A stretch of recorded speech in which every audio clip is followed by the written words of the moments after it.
ডিম তো আমরা অনেকেই অনেকভাবে খেয়েছি, কিন্তু আজকে একটু অন্যরকমভাবে নিয়ে চলে আসলাম, যেটা দিয়ে আপনি একের অধিক লোক খাওয়াতে পারবেন, কিন্তু খরচ একদম সাশ্রয়ী।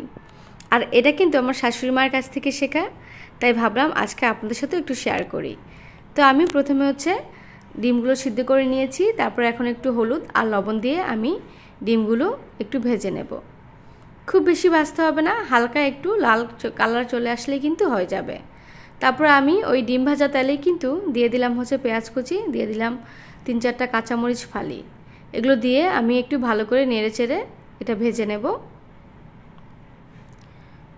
এই মুহূর্তে আমি দিয়ে দেব 1 চা চামচের মতো আদা আর রসুন বাটা।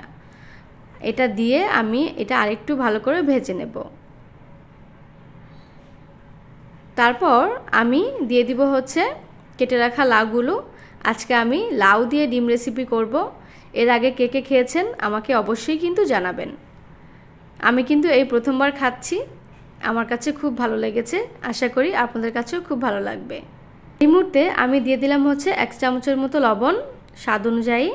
তারপর দিয়ে দিলাম 1 চামচ জিরা গুঁড়ো, 1 চামচ হলুদ গুঁড়ো, 1 চামচের মতো মরিচ গুঁড়ো আর 1 চামচের মতো ধনিয়া গুঁড়ো।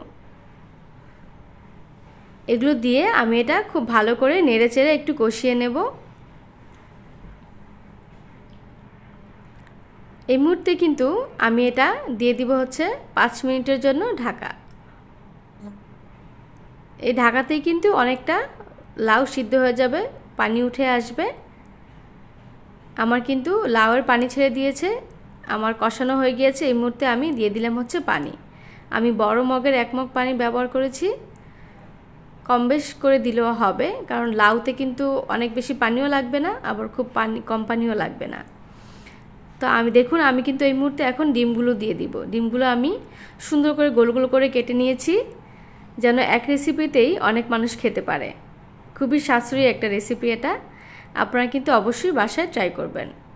এখন আমি ডিমগুলো দিয়ে এটা ঢেকে দেব 20 মিনিটের জন্য। আমি কিন্তু 20 মিনিট পরে ফিরে আসলাম, রেসিপিটা হয়ে গিয়েছে। এই মুহূর্তে আমি একটু ধনিয়া পাতা ছিটিয়ে দেব, ছিটিয়ে দিয়ে একটু নেড়েচেড়ে নিলেই কিন্তু আমার রেসিপি রেডি। এটা কিন্তু খুবই মজা, একবার হলো কিন্তু সবাই ট্রাই করবেন। হ্যাঁ, আমার ভিডিও যদি আপনাদের ভালো লেগে থাকে অবশ্যই কিন্তু আমাকে লাইক করবেন, অবশ্যই আমাকে ফলো দিয়ে রাখবেন। আর হ্যাঁ, সবাই বেশি বেশি রান্না করে খাবেন, অল্প খরচে অনেক মানুষ খাওয়াতে পারবেন। তাহলে ভালো থাকবেন সবাই, আল্লাহ হাফেজ।